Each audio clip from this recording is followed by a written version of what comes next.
सोलापुर के गांव मार्कटवाड़ी ने ऐलान किया कि 3 दिसंबर को बैलेट पेपर से गांव में मतदान होगा। 1982 में केरला में उपचुनाव में मशीन का इस्तेमाल शुरू हुआ और उसके बाद थी और राजा को डर लगता था कि किसी दिन किसी आदमी ने इस तोते की गर्दन मरोड़ दी तो मैं मारा जाऊंगा, और इसलिए राजा अपनी पूरी ताकत लगा करके शाम नाम दंड भेद जो भी जैसे भी हो सब कुछ अपना करके उस तोते को बचाने के लिए कहीं पर भी किसी भी हद तक जाने के लिए तैयार था। ये कहानी आपने बहुत सुनी होगी। अब एक नई कहानी जो आज की सबसे बड़ी खबर है वो सुनिए जरा क्या हुआ, और इस खबर पर कोई चर्चा नहीं। महाराष्ट्र के सोलापुर के एक गांव के अंदर जो कि शरद पवार का गढ़ था, उस गांव में जहां पर शरद पवार की पार्टी हमेशा से जीतती रही, शरद पवार जीतते रहे और उस गांव के अंदर बीजेपी जीत गई।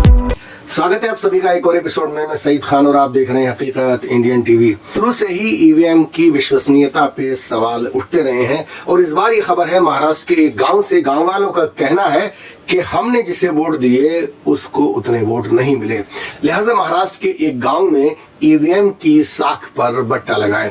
जिस तरह से ईवीएम को लेकर सवाल उठ रहे हैं तो महाराष्ट्र के एक गांव ने ये डिसाइड किया कि हम गांव वाले दोबारा से बैलेट पर वोट डालेंगे और ये बताएंगे कि ईवीएम कितनी ठीक है। होना तो ये चाहिए था कि प्रशासन उनका साथ देता और कहता भी बहुत अच्छी बात है, आप बैलेट से चुनाव कराएं ताकि ये पता लग सके कि ईवीएम सही है या नहीं। लेकिन हुआ इसका उल्टा। सरकार ने, प्रशासन ने उनको रोक दिया है। ये चुनाव गांव वाले खुद मिलकर करा रहे थे, लिहाजा प्रशासन ने इस चुनाव को रोक दिया है और 17 लोगों के खिलाफ एफआईआर दर्ज कर दी है।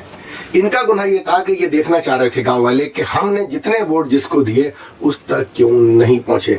गांव वाले ये चेक करना चाहते थे कि ईवीएम का जो रिजल्ट है क्या वो रिजल्ट बैलेट से भी सेम ही रहता है या नहीं।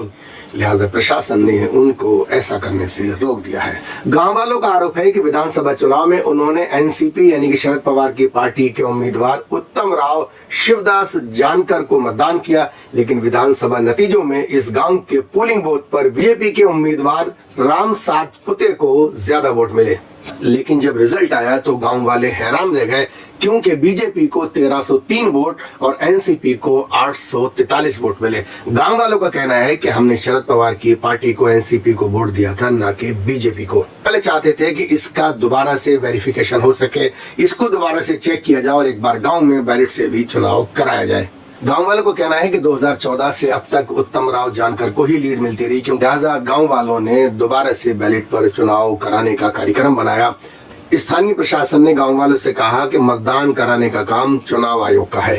इस तरह से गांव वाले अवैध पोलिंग बूथ का निर्माण करके मतदान नहीं करा सकते, यानी कि अगर गांव वाले चुनाव कराते हैं तो यह अवैध माना जाएगा। लिहाजा 17 लोगों पर एफआईआर कर दी गई है।